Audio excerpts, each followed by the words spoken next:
আসসালামু আলাইকুম। বাবুসোনা মিনি কিচেনে সবাইকে আন্তরিক শুভেচ্ছা ভালোবাসা জানিয়ে আর একটা রেসিপি নিয়ে হাজির হলাম। আজকে রেসিপি হচ্ছে আমড়ার খাটা। চলেন তাহলে শুরু করা যাক।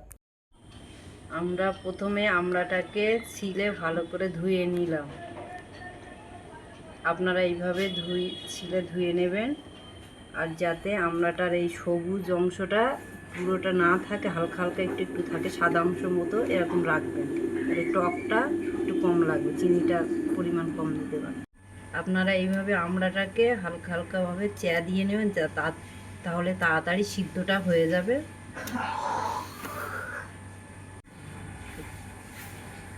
আমরা সবগুলো আমরা চেয়া মেরে নিয়েছি, এবার এটাকে সিদ্ধ করতে দেব। দিয়ে দিলাম এবারে পানি, হালকা পানি আর লবণ দিয়ে এটাকে ঢাকা দেব, দিয়ে সিদ্ধ করে নেব। 4-5টা সিটি পড়লে এটাকে আবার নামিয়ে নেব। আমড়াটা ওদিকে তারে সিদ্ধ হচ্ছে, আমরা এদিকে তারে খাজুর আর একটা এরকম আম শক্ত ধুয়ে ভালো করে এটা মিক্সারে ব্লেন্ড করে নিচ্ছি। আমাদের খাজুর আর আম শক্ত ব্লেন্ড করা হয়ে গেছে। আপনারা এইভাবে এটা ব্লেন্ড করে নেবেন। আপনারা দেখতেই পাচ্ছেন আমাদের আমড়াগুলো সিদ্ধ হয়ে গেছে। আমড়াটা সিদ্ধ হয়ে গেছে, এবারে চুপড়িতে ভালো করে এটাকে ভালো করে ঠান্ডা করে ছেঁকে নেব। আমড়াটা ঠান্ডা হয়ে গেছে, আপনারা এইভাবে চুপড়িতে ছেঁকে নেবেন। আটিটা সমেত ফেলে দিয়ে শীষগুলো যাতে ওতে না যায়। তারপর আপনারা এই অল্প অল্প করে একটু একটু করে পানি দিয়ে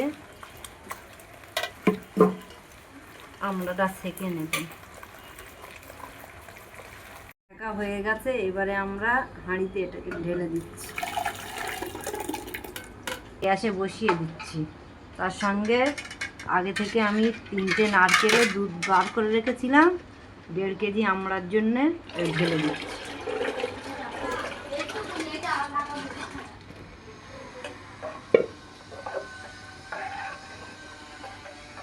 আপনারা এবারে আমড়াটা বা নারকেলটা কম বেশি করে নিতে পারেন।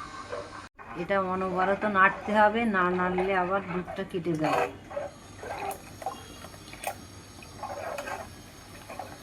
খাটাটা ফুটে উঠেছে, আমরা এবার পরিমাণ মতো লবণ, কিশমিশ, তেজপাতা, এবার আমরা পেস্ট করে রেখেছিলাম খাজুর আর আম শক্ত, ওটাকে দিয়ে দিচ্ছি। একটু নাড়তে হবে, গুঁড়া পাকিয়ে যাবে। তারপরে চিনি,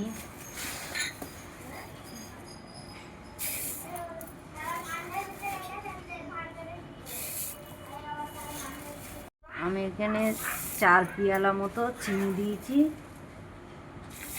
আপনাদের স্বাদ মতো আপনারা এটা দিয়ে দেবেন।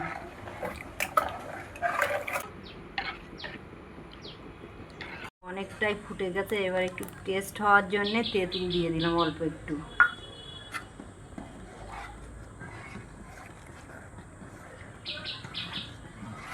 আবার এটাকে অনবরত নাড়তে হবে, না তো দুধটা কেটে যাবে।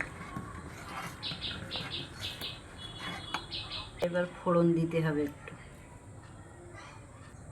কড়াইতে সাদা তেল দিয়েছি, এবার একটু রসুন দিয়ে ফোড়ন দিতে হবে খাটাটাকে।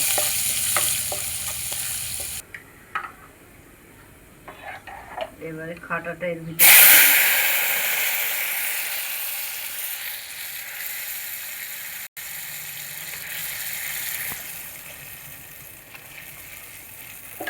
এবারে ফোড়ন দেওয়া হয়ে গেছে, এটা এবার হাঁড়িতে ঢেলে দেবো, দিয়ে নাড়াচাড়া করবো। গাঢ় মতো হলে তারপরে এলাচ দেবো।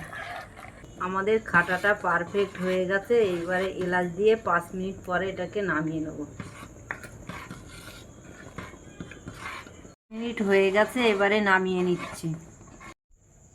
প্রথম থেকে শেষ পর্যন্ত ভিডিওটি দেখার জন্য ধন্যবাদ। ভিডিওটি ভালো লাগলে লাইক, কমেন্ট, শেয়ার করবেন। চ্যানেলটি সাবস্ক্রাইব করতে ভুলবেন না। ভালো থাকবেন, সুস্থ থাকবেন। দেখা হচ্ছে নেক্সট ভিডিওতে। আল্লাহ হাফেজ।